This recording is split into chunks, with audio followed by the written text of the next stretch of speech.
बिस्मिल्लाहिर्रहमानिर्रहीम। अस्सलाम वालेकुम नादरीन, आप यूट्यूब चैनल देख रहे हैं। मैं इमरान खान हूँ। रोला पड़ा हुआ है पाकिस्तान में नोटिफिकेशन का कि आसिम मुनीर का नोटिफिकेशन नहीं हुआ अभी तक, तो जनाब अब इस वक्त कोई आर्मी चीफ नहीं है। इसके ऊपर हम रात को भी बात कर रहे थे। शहजाद अकबर साहब थे, मैं था, साबिर शाकिर साहब थे, कुछ और भी हमने लोगों से बातचीत की है जो लॉ को जानते हैं। वो लोग भी ये कह रहे हैं कि जी कानूनी तौर पर तो ऐसे ही है, आईनी तौर पर तो ऐसे ही, ये ज्यादती कर रहे हैं जनाब। इस वक्त नोटिफिकेशन हो जाना चाहिए था, या नोटिफिकेशन नहीं है लिहाजा कोई आर्मी चीफ नहीं है। 5 साल के लिए अब आर्मी चीफ आया करेगा और नए 5 साल का ऐलान किया गया था मौजूदा आर्मी चीफ के लिए। बड़ी सेलिब्रेशन भी हुई, बड़ा रोला शुला डला। तो क्योंकि नए 5 साल मिल रहे हैं तो नया नोटिफिकेशन भी आएगा। ये एक एक्सटेंशन का केस है, ये कंटिन्यूशन का केस नहीं है। ये पहले जो कहते हैं ना कंटिन्यूशन है कि 3 साल गुजार लिए, क्योंकि अब कानून 5 साल कहता है तो 2 मजीद गुजारने के बाद 5 मुकम्मल होंगे, लिहाजा नया नोटिफिकेशन नहीं चाहिए। नहीं, ये मामला नहीं। ये नए 5 साल का मामला है, 2025 से 2030 तक। तो जब नए 5 साल आएंगे तो नया नोटिफिकेशन भी आएगा। इससे पहले वाला जो नोटिफिकेशन है वो 3 साल के लिए हुआ कि आर्मी चीफ 3 साल तक इस मुल्क का आर्मी चीफ रहेगा। अब उसे एक नया नोटिफिकेशन चाहिए क्योंकि एक एक्सटेंशन अपने ओहदे के अंदर आर्मी चीफ ले रहा है। तो 5 साल के लिए नया नोटिफिकेशन वो अभी तक नहीं आया। तो क्या इससे कोई प्रॉब्लम होगा आसिम मुनीर को? नहीं होगा, बिल्कुल नहीं होगा। प्रॉब्लम क्यों नहीं होगा? देखिए, आप ये मामला जाकर उठाएंगे कहां पे? जब जनरल बाजवा के नोटिफिकेशन में कीड़े निकले थे और प्रॉब्लम आ गया था कि जनाब ये जनरल बाजवा का नोटिफिकेशन ठीक नहीं है, मामला अदालत में चला गया था, तो उस वक्त अदालत का वजूद पाकिस्तान में था। तो जब पाकिस्तान में अदालत का वजूद था तो फिर मामला अदालत के अंदर चला गया। अब तो पाकिस्तान में अदालत का वजूद ही नहीं है। अदालत के अंदर जो मुअज़्ज़िज़ जज साहिबान बैठे हुए हैं वो मुकम्मल तौर पे पाकिस्तान की मिलिट्री एस्टेब्लिशमेंट के कंट्रोल में है। और अगर मैं सारी अदालतों की बात ना भी करूं तो सिर्फ आईनी अदालत को आप देखें तो जो राय वहां पे वकला की है, तो जो राय वहां पे आम सहाफ़ियों की है, जो आज़ाद सहाफ़ी हैं, उन सबका कहना है कि जो आईनी अदालत है मुकम्मल तौर पर एस्टेब्लिशमेंट के कंट्रोल में है। लिहाजा आसिम मुनीर साहब के लिए कोई मसला तो होना नहीं चाहिए। अब चाहे नोटिफिकेशन हुआ या नहीं हुआ, स्टेटस तो वो इंजॉय कर रहे हैं आर्मी चीफ का। और जो सबसे इंपॉर्टेंट क्वेश्चन है वो ये है कि नोटिफिकेशन नहीं हुआ तो क्या कोई नया आर्मी चीफ आ जाएगा? अब तक तो दिखाई नहीं दे रहा। यानी ये तो सिर्फ मामला दबाव डालने का है ना कि जनाब नोटिफिकेशन कर देते हैं, हमारी ख्वाहिशात पूरी कर दी जाएं।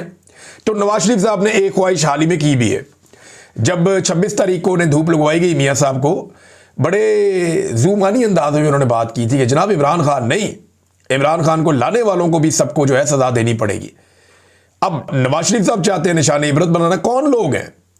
यानी ये इल्ज़ाम किस पे लगाते रहे? माजी में ये इल्ज़ाम जनरल फैज पे और जनरल बाजवा पे लगता रहा है, दीगर कुछ और जर्नैल है उन पे भी लगता रहा है, कुछ जजों के ऊपर भी ये इल्ज़ाम लगता रहा है। लेकिन मामला ये है कि वो जो जजेस हैं वो तो ना 3 में ना 13 में, ना उनके पास कोई इख्तियारात है।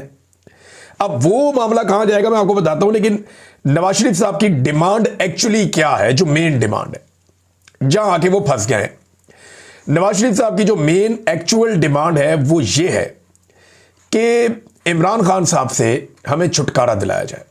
अब मैं ज्यादा सख्त अल्फाज बोलना नहीं चाहता, पाकिस्तान में प्रॉब्लम हो जाएगी और बहुत सारे सुनने वालों को भी प्रॉब्लम हो जाएगी कि जनाब ये क्या आप बात कर रहे हैं। तो नवाज शरीफ साहब ऐसे ही हैं।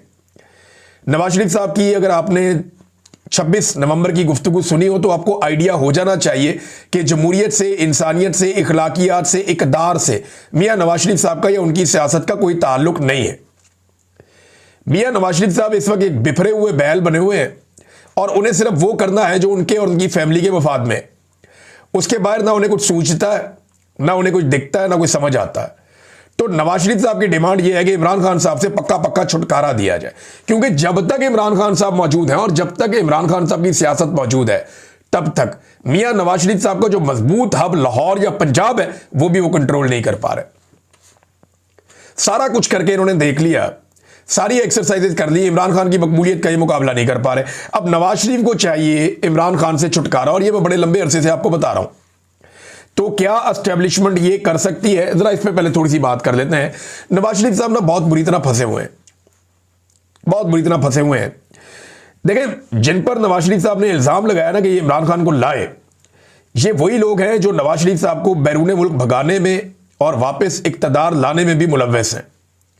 जिन जजों पर मियां साहब इल्जाम लगाते हैं वही जजेस नवाज शरीफ साहब को बैरून मुल्क भी भिजवाते हैं और फिर मियां नवाज शरीफ साहब को बाहर रखने के लिए सहूलतकारी भी करते रहते हैं।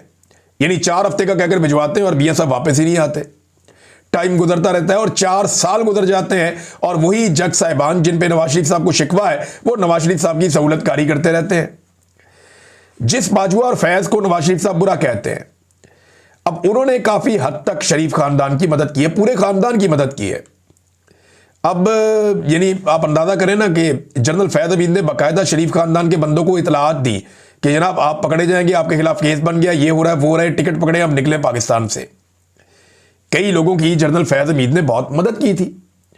ये अब ढकी चुकी बात नहीं है, बहुत सारे जर्नलिस्ट और बहुत सारे सोर्सेज ये बातें बता चुके हैं। और फैज हमीद के शरीफ खानदान के साथ भी ताल्लुकात थे, इमरान खान के साथ भी ताल्लुकात थे, ये हर जगह खेलते थे जैसे एक जर्नैल का तरीकाकार होता है। फिर जनरल बाजवा के ऊपर ये इल्जाम लगाते हैं, तो जनरल बाजवा के दौर में अगर नवाज शरीफ साहब इलेक्शन हारे तो नवाज शरीफ साहब को बाहर निकालने में भी उसी दौर में मदद मिली। फिर इमरान खान साहब को निकालकर रेजीम चेंज ऑपरेशन भी जनरल बाजवा के दौर में हुआ। तो अगर आप जनरल बाजवा को एक जुर्म में पकड़ेंगे तो दूसरा भी पता चलेगा। नवाज शरीफ साहब बड़ी बुरी तरह एक्सपोज हो जाएंगे, सारे हकायक सामने आ जाएंगे कि किस तरह आज नवाज शरीफ इक्तदार में है, कैसे नवाज शरीफ डील करके पाकिस्तान से बाहर गया, किस तरीके से नवाज शरीफ साहब इस वक्त इक्तदार के अंदर झूले ले रहे हैं और इंजॉय कर रहे हैं। तो मियां साहब फंस गए बहुत बुरी तरह। लेकिन ख्वाहिश उनकी यह कि कम से कम और कुछ नहीं देते तो इमरान खान से मुझे छुटकारा दिलवा दे। अब सादा अक्सरियत मिलने के बावजूद आपने कभी सोचा है कि नवाज शरीफ साहब वजीर आजम बनना क्यों नहीं चाहते? बनना वो चाहते हैं, बन नहीं सकते। और उसके पीछे जो बड़ा रीजन है, देखिए सादा अक्सरियत उन्हें मिल गई है। अब PMLN को चाहिए कि नवाज शरीफ को सर पे बिठाएं और उन्हें वजीर आजम पाकिस्तान बना दें ताकि वो अपना बदला ले सकें एस्टेब्लिशमेंट से। लेकिन वो ये करेंगे नहीं। एस्टेब्लिशमेंट ने तुर्क का पत्ता अपने हाथ में रखा हुआ है और वो तुर्क का पत्ता ये है नवाज शरीफ का कौमी असम्बली का वो हल्का जहां से नवाज शरीफ यास्मीन राशिद से इलेक्शन हारे हैं। वो जो जाली फॉर्म 47 दिया गया, इतना गंदे तरीके से और इतने घटिया और बेहुदा तरीके से फॉर्म 47 किसी भी MNA को नहीं दिया गया जिस तरह नवाज शरीफ को दिया गया।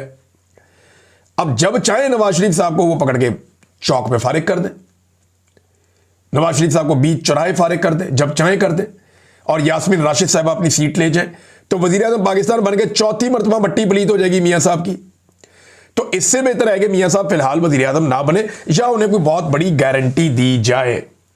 अब अगर मियां साहब आगे बढ़ते हैं तो लंदन में जो कुछ हुआ, जितनी साजिशें हुई, उन सबका पोल खुल जाएगा, जिनमें बहुत सारी चीजें मोहम्मद जुबैर बता चुके हैं, शाहिद खकान अब्बासी बता चुके हैं, फजलुर रहमान बता चुके हैं, बहुत सारे और लोग बता चुके हैं। एक और बात आप याद रखिएगा कि अगर इमरान खान को, नवाज शरीफ साहब की डिमांड ये है ना कि इमरान खान से हमें छुटकारा दिलाया जाए, अगर खुदा ना खास्ता इमरान खान को कुछ होता है तो पाकिस्तान की एस्टेब्लिशमेंट बेयारो मददगार हो जाएगी। वजह यह है कि वो इमरान खान का ड्रावा दे के ही तो सारे सियासतदानों को उन्होंने कंट्रोल किया हुआ है।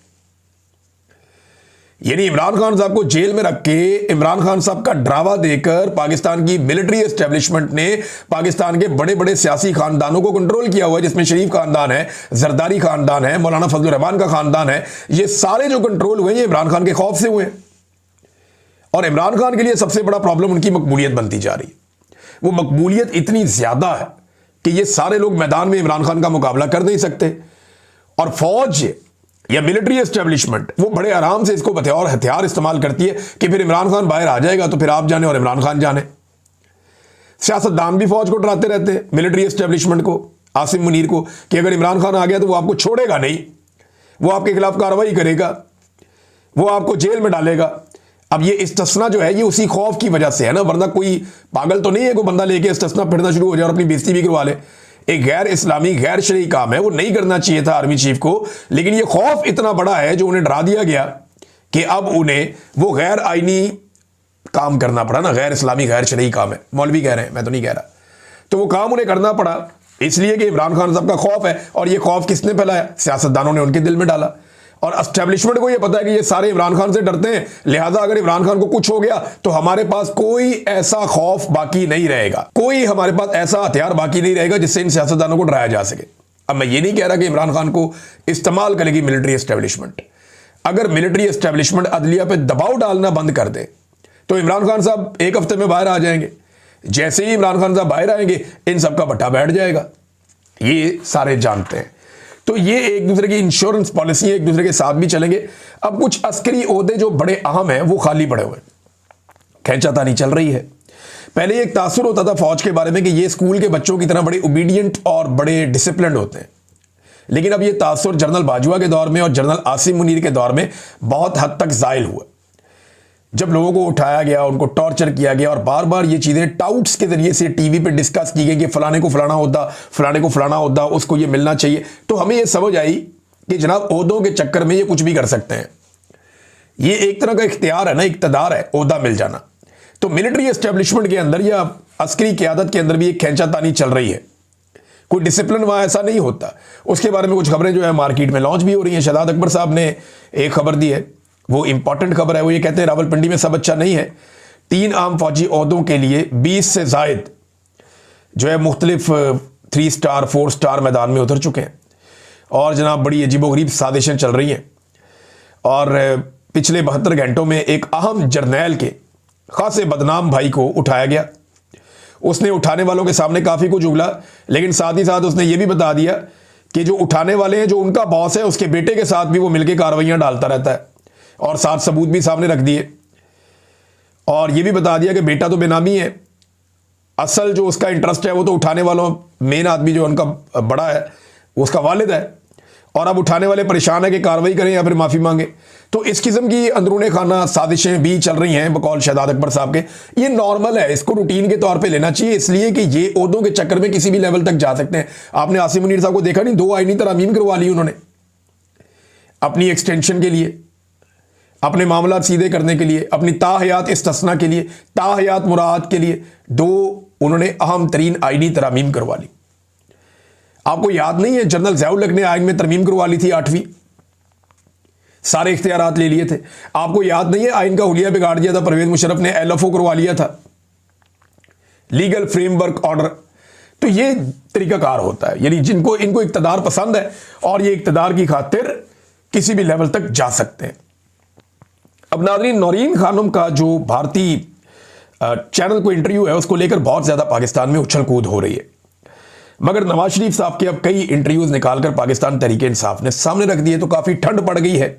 अब नौरीन खानम के और नवाज शरीफ के जो इंटरव्यूज़ इंडियन मीडिया को हैं, या इन दोनों का इंडियन मीडिया को लेकर या इंडियंस को लेकर फ़र्क क्या है, मैं चंद चीज़ें आपके सामने रखता हूँ और फिर आप देखिएगा कि किसके साथ क्या हुआ। यानी नौरीन खानम ने इंटरव्यू दिया तो उनके इंटरव्यू का महवर इमरान खान उनका भाई है। फिर उसके अंदर एक आर्टिफिशियल इंटेलिजेंस के साथ तब्दीली की गई, लेकिन जब तब्दीली की गई तो खान की जगह लफ्ज़ खान आ गया। खान, जो इंडियन है वो खान बोलते हैं, हम लोग खान बोलते हैं, तो वो भी वैसे ही पकड़ा गया, आर्टिफिशियल इंटेलिजेंस था वो, उन्होंने खुद भी बता दिया। तो इमरान खान महवर रहा नौरीन खानम का, जो इमरान खान की बहन है। लेकिन नवाज शरीफ साहब का महवर पाकिस्तान के इदारे और पाकिस्तान की पॉलिसीज़ वो उन्होंने डिस्कस की इंडियन मीडिया के साथ और बार बार की। फिर नौरीन खानम का इंटरव्यू एडिट किया गया, नवाज शरीफ का इंटरव्यू एडिट नहीं किया गया। नौरीन खानम जो है वो एक गैर सियासी खातून है, वो सिर्फ अपने भाई के लिए आवाज़ उठा रही, और नवाज शरीफ 3 मरतबा का वज़ीर आज़म है। वो बड़े सीरियस कॉन्सिक्वेंसेज हैं, जब वो बात करते हैं तो उसका फ़र्क कोई और पड़ता है। फिर सहाफ़ियों और दीगर कारोबारी शख्सियात से और सियासी शख्सियात से नवाज शरीफ साहब के ताल्लुकात हैं इंडिया में, नौरीन खानम के नहीं है। यानी कारोबारी शख्सियात, चाहे वो जिंदल मित्तल हों, चाहे सियासी शख्सियात, नरेंद्र मोदी के साथ खुफिया मुलाकात हो या मुंह पे हाथ रख के बात करना हो ताकि लिपसिंग पढ़ी ना जा सके, और अपने घर में बुलाना हो, साड़ियाँ, आमों के तोहफे और बहुत सारी मल्टीपल चीज़ें जो हैं वो नरेंद्र मोदी के साथ यारी मियाँ साहब की। और जब जंग चल रही थी तो मियाँ साहब ने बिल्कुल चुप का रोज़ा रख लिया था। बाद में जब पाकिस्तान ने तैयारे गिरा दिए तो इन्होंने रोला डाल दिया कि नहीं नहीं जनाब, वो तो तैयारे गिराए, मियाँ साहब ने जंग को डिज़ाइन किया था। नौरीन खानम के ऐसे कोई ताल्लुकात नहीं है। तहाइफ का तबादला भी मियाँ साहब ही करते रहे, नौरीन खानम नहीं करती रही। तो इसके ऊपर जो लोग उछल कूद कर रहे थे उन्हें काफ़ी तसल्ली हुई है कि जनाब इससे कोई फ़र्क नहीं पड़ता। हाँ, ये ज़रूर है, मैं ये कहूँगा कि इंडियन चैनल को अवॉइड किया जा सकता था, लेकिन ये कोई ऐसा जुर्म नहीं है कि इसके ऊपर आप गद्दारी के और बगावत के और फितना के और आप ये सारे फतवे लगा दें। ये पाकिस्तान एस्टेब्लिशमेंट का पुराना खेल है और मैं हैरान होता हूँ, इन्होंने जितने खेल पाकिस्तान की तारीख में आज तक खेले हमेशा ये कामयाब होते थे, अब हर दफ़ा नाकाम हो जाते हैं। अब ये स्मगलिंग का खेल खेलता है वो इनके गले पड़ जाता है, ये गद्दारी का खेल खेलते हैं वो इनके गले पड़ जाता है, ये इंडियन एजेंट का खेल खेलते हैं, वो इनके गले पड़ जाता है। ये इसराइली या यहूदी एजेंट का खेल खेलते हैं, वो भी इनके गले पड़ जाता है। तो हर वो चीज़ जो सारी ज़िंदगी ये खेलते रहे हैं, वो आज इनके अपने ही गले पड़ जाती है। लोग जो है वो 1-2 घंटे के अंदर पोस्टमार्टम करके हाथ में पकड़ा देते हैं, जनाब ये है आपकी औकात। ये इस मरतबा पाकिस्तान में हो रहा है। तो जो सहाफ़ी इस्तेमाल हो रहे हैं या सियासतदान इस्तेमाल हो रहे हैं, उन्हें ज़रा एहतियात करनी चाहिए, क्योंकि एहसन इकबाल साहब ने कहा कि पीटीआई इसराइल और भारत के साथ मिलकर पाकिस्तान को बदनाम कर रहे हैं। तो मैं एक बात आपको बताऊं कि भारत के साथ जो नवाज शरीफ के ताल्लुकात हैं वो किसी के भी नहीं है, और ये अच्छी बात है, बुरी बात नहीं है। दोनों ममालिक को अमन के साथ रहना चाहिए। मियां नवाज शरीफ साहब अगर अपने अच्छे ताल्लुकात को इस्तेमाल कर सकते हैं पाकिस्तान और भारत के बीच में एक मुस्तकिल जंगबंदी के लिए और अच्छे ताल्लुकात के लिए, और जो बुनियादी मसाइल हैं, पानी के मसाइल, कश्मीर के मसाइल और दीगर, उन सबको हल करने के लिए, तो इससे अच्छी तो कोई बात हो नहीं सकती। तो जो ताल्लुकात हैं वो तो शरीफ खानदान के हैं ना, बाकियों के तो उतने नहीं है। और दूसरा जो है वो इसराइल के हवाले से जो करारदाद डोनाल्ड ट्रंप की है, जिसे इसराइल ने बहुत पसंद किया, वो तो पाकिस्तान ने अभी पास करवाई ना आपकी हुकूमत में। इमरान खान साहब तो उसके ऊपर मानते नहीं थे, वो तो कहते थे जब तक फ़लस्तीन एक रियासत नहीं बन जाता तब तक हम इसराइल को तस्लीम नहीं करेंगे और इस मामले में आगे नहीं बढ़ेंगे। अब हमास को गैर मुसल्लह करने की जिम्मेदारी पे करारदाद आपने पास करवाई है, इमरान खान ने तो नहीं करवाई। और इसराइल आपको पसंद भी कर रहा है, इमरान खान को तो वो पसंद नहीं कर रहा। उनके तो अपने डॉक्यूमेंट्स रोज़ाना की बुनियाद पर लीक हो रहे हैं कि जनाब इमरान खान को इसराइल पसंद नहीं करता, और नवाज शरीफ साहब को या मौजूदा जो दौरे हुकूमत में जो रजीम है इसको इसराइल काफ़ी पसंद करता है। उनके अपने अखबारात में बार बार ये बातें लिखी जा रही हैं। अब नाज़रीन, एक और सवाल पैदा होता है कि मंगल को क्या होने जा रहा है। देखिए, मंगल का दिन थोड़ा इंपॉर्टेंट है, उसमें चंद चीज़ें हैं। एक तो ये है कि हाई कोर्ट में पाकिस्तान तहरीक इंसाफ की क़यादत जमा होगी, MNAs MPA सेनेटर सारे आएंगे वहाँ पे, और उसके बाद ये हाई कोर्ट मेरे ख्याल में फेस सेविंग के लिए कोई ऑर्डर दे सकती है कि जनाब जाएँ, जाके आप इमरान खान साहब से जेल में मुलाकात करें। फिर ये मोटरवे पे रस्तों की बंदिश कर देंगे और एक टोकन एहतजाज भी किया जाएगा एक दिन के लिए, और अडियाला जेल के बाहर भी इज्तिमा पहुंचेगा, बहुत बड़े पैमाने पे लोग वहां पे जाएंगे। अब मुलाकात होती है या नहीं होती, इसका इन्हिसार एक मरतबा फिर नोटिफिकेशन के ऊपर है, क्योंकि अलीमा खानम ने कहा कि उन्हें बड़ा क्लियरली आज से 13-14 दिन पहले 2 हफ्ते पहले अलीमा खानम को बड़ा कैटेगोरिकली ये बता दिया गया था कि जब तक नोटिफिकेशन नहीं होता तब तक इमरान खान साहब की मुलाकात नहीं होगी और उनकी मुलाकात नहीं करवाई जाएगी। अब नोटिफिकेशन इमरान खान ने तो नहीं करना, नोटिफिकेशन तो करना है PMLN की हुकूमत ने। उसका इमरान खान से क्या ताल्लुक है, लेकिन ताल्लुक ये है कि वो किसी किस्म की गड़बड़ी नहीं चाहते, किसी किस्म की प्रॉब्लम नहीं चाहते कि साहब बहादुर का नोटिफिकेशन जो है वो बड़े आसानी से और आराम से हो जाए। तो ये अलीमा खानम ने बताया भी था कि नोटिफिकेशन हो जाता है तो फिर मंगल को इमरान खान साहब से मुलाकात उनकी फैमिली की हो जाएगी, और अगर नोटिफिकेशन नहीं होता तो फिर सूरत हाल किसी और तरह की हो जाएगी, फिर कोई और इनको मैनेजमेंट करनी पड़ेगी। नाज़रीन, यूरोपीय यूनियन की एक टीम पाकिस्तान में मौजूद है, आपको पता है GSP+ स्टेटस के हवाले से वो वहाँ काम कर रहे हैं और ऑब्जर्वेशंस ले रहे हैं, मुलाकातें भी उन्होंने की हैं। सोराब बरकत के हवाले से उन्होंने आवाज़ उठाई, जो दीगर सहाफ़ी पाकिस्तान में गिरफ्तार हुए हैं उनके हवाले से भी आज ही के दिन में हम एक प्रोग्राम करने जा रहे हैं शाफिल्ड में, यहाँ पे बरतानिया में। तो हमारी उम्मीद है कि वहाँ पर आप सब लोग आएंगे और आकर एहतजाज करेंगे, इन सहाफ़ियों के हक़ के अंदर आवाज़ उठाएंगे। तो नाज़रीन, सोराब बरकत के बारे में जो यूरोपीय यूनियन की टीम है उन्होंने पाकिस्तान से पूछा, तो मेरी इतला के मुताबिक इन्होंने कहा जी नहीं, वो तो एक एक्टिविस्ट है। ये इनका बड़ा आसान और पुराना फार्मूला है, यानी जब कोई सहाफ़ी इनको सूट करता है तो कहते हैं जी ये सहाफ़ी है, जब कोई सूट नहीं करता तो कहते हैं जी एक्टिविस्ट। कई सहाफ़ी जो माजी में इनको सूट करते थे, यानी हमें अच्छी तरह याद है कि शरीफ खानदान, ये जरदारी, ये लोग हमारे जनाब माथे चूमते थे, खुश होते थे कि जनाब आप लोगों ने मुशर्रफ के खिलाफ क्या कमाल कर दिया। फिर एक वक्त आया कि बहुत सारे सहाफ़ीन को बुरे लगना शुरू हो गए। वजह यह है कि आज दोबारा हम बात कर रहे हैं आइन की सरबुलंदी की, आज दोबारा हम बात कर रहे हैं कि आप डिक्टेटर के साथ ना चलें। कल आप डिक्टेटर के खिलाफ थे, हम आपके साथ थे, आज आप डिक्टेटर के साथ हैं तो हम आपके खिलाफ क्यों ना हो। तो ये फैसला करते हैं अपने फ़ायदे और नुकसान को देखकर कि ये सहाफ़ी है या नहीं है। और अगर कोई आदमी जो है वो इनके मुखालिफ बात कर रहा है या इनको आईना दिखा रहा है तो ये कहेंगे ये एक्टिविस्ट है। ये अरशद शरीफ को भी यही कहते थे, मुझे भी यही कहते हैं, बाकियों को भी यही कहते हैं। सोराब बरकत को भी यही कह दिया, कोई नई बात नहीं है, लेकिन उन्होंने मीडिया से तस्दीक की और उनको पता चला कि ये तो जर्नलिस्ट है।